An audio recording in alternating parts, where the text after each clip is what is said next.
إهداء الرؤوس وفاء الميثاق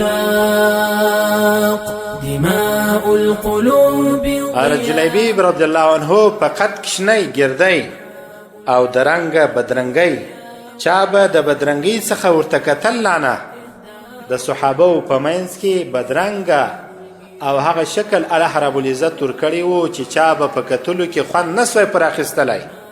عادتونه یې څه وه؟ حضرت جلیبی رضی الله عنه یوازې په مسجد نبوي کې څپلۍ درلودلې. کله چې به د مسجد نبوي څخه ووتی لڅې پښې به ګرځېدی، لڅې پښې به یې ګزاره کوله، وږی نس به ګرځېدی او په ماړه نس یې ډوډۍ په ټول وخت کې نه ده خوړلې. د بنو ثعلبه قبیلې څخه و، د انصارو صحابه کرامو څخه و.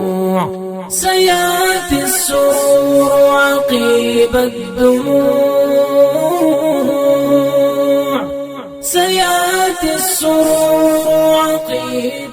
رسول علیه الصلاة والسلام دوهمه ورځ ناست دی، جلیبیب بیا تېرېږي.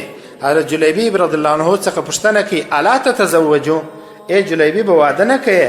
دی ورته وایي ومن یزوج جلیبیبا، جلیبیب ته څوک ښځه ورکوي؟ جلیبیب خو نه مال لري، نه شان لري، نه شوکت لري، نه جمال لري، نه ښایست لري. فقر، غربت، مسکیني، تږی نس، لوږې ورځ دا ټول ورباندې غالبه دي. د جلیبیب سره څوک واده کوي؟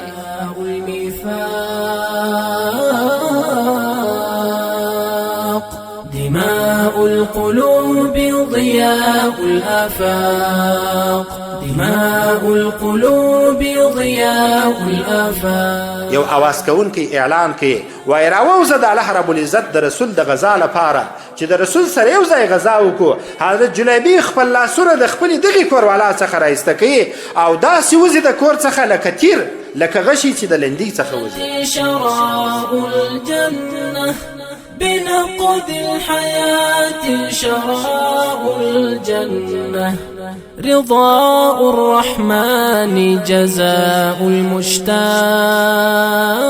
ځوانه د شیګانو او د اهل تشیع او د کافرانو چمونه مه کوه. لاس د کړۍ مو راچوه توره کړۍ او د صلیب نښان په غاړه کې مه اچوه. القلوب ضياء الآفاق، إهداء الرؤوس وفاء الميثاق، دماء القلوب. د حضرت جلیبیب او هغه انصاري خورکۍ څخه رضی الله عنها رضی الله عنهما رضی الله عنه الله دې د دواړو څخه راضي سي. راضي هم سو. دغو د واده څخه واده زده کوي، شرطونه مه ایږدئ. دونه میلمانه به راکوې، دونه کاټونه به راستئ، تانکي سالون کې به واده راکوې، دا به زما میلمانه یې، شوق به راته جوړې. د کابل او د هرات څخه به شوقیان راغواړې، ډمان به راغواړې، بیا به رخصېږي، بیا به پر هغو پیسې شندې. مه کوئ د الله په لحاظ پر یتیمانو پیسې وشندئ.